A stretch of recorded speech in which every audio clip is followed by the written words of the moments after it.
నా భర్తగారు ఉత్తరాది మన్న బొమ్మలకు గోవుల దూకు వెళ్ళిన మర్దనాడు కలగండు రెండో రోజున నల్లనయ్యా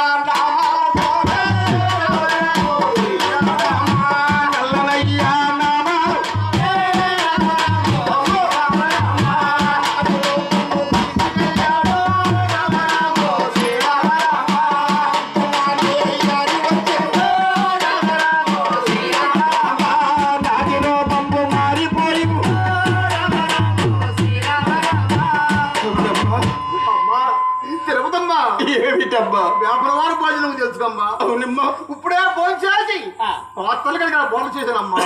అమ్మా నువ్వు 5 నిమిషాలు చెప్పబోయి ఆ పక్కన కూర్చుంటే నీకు వంటుండి నేను పెట్టానమ్మా.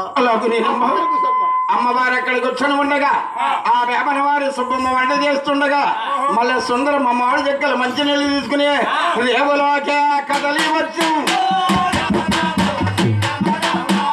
ఏటిలోకే తరలి వచ్చిందో.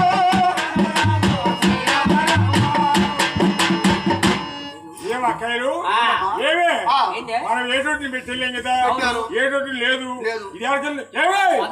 సారపడింది ఏ కూడా ముసురుకుని ఉండి మీతో ఏం చెప్పేది అప్పుడప్పుడు అగ్రహారంలో ఉందని చెప్పేది చరిత్రాలు ఆడికెళ్ళింది. ఆడికెళ్ళి కూడా నువ్వు అటుంచిరా నేను ఇటుంచి వస్తా. అది ఆడికెళ్ళి చూద్దాం పదండి. అలా బయలుదేరి అగ్రహారమే తరలి వెళ్ళారు.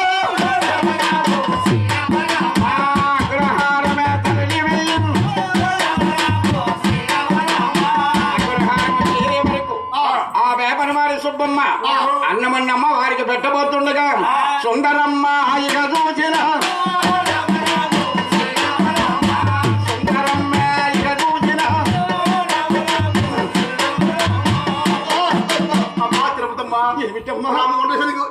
నీకు అన్నం పెట్టి పెడతాను.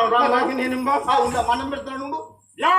ఏందమ్మా ఏంటి అక్కడ నువ్వు చేసే పని? అమ్మా నా స్నేహితురాలు వచ్చి పట్టి అన్నం ఉడికిందమ్మా. అంటే అన్నం ఉండి అన్నం పెట్టినానమ్మా. అన్నం పెడతావా? ఎవరో నువ్వు? ఆ చేతిలో మర్యాద ఉండదు. అసలు ఎవరు నువ్వు? నేను ఆ తోడుకోలేగా చంద్రమ్మని. అంటే సుందరమ్మని నువ్వేనా? కొడతావు నేను ఉండగమ్మా. ఇదిగో అన్నం తిన్నాక తీసుకెళ్ళిపోండి అమ్మా.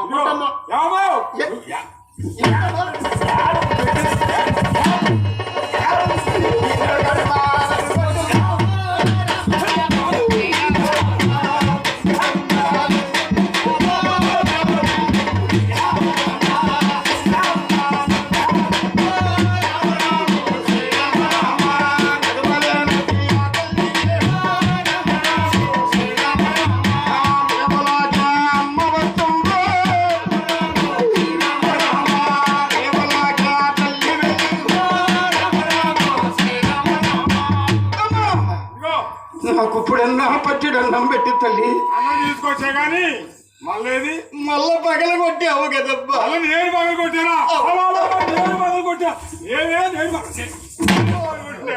నేను పగల కొట్టిందాడే కింద పెడతా తీరు అయితే బయట జంగుల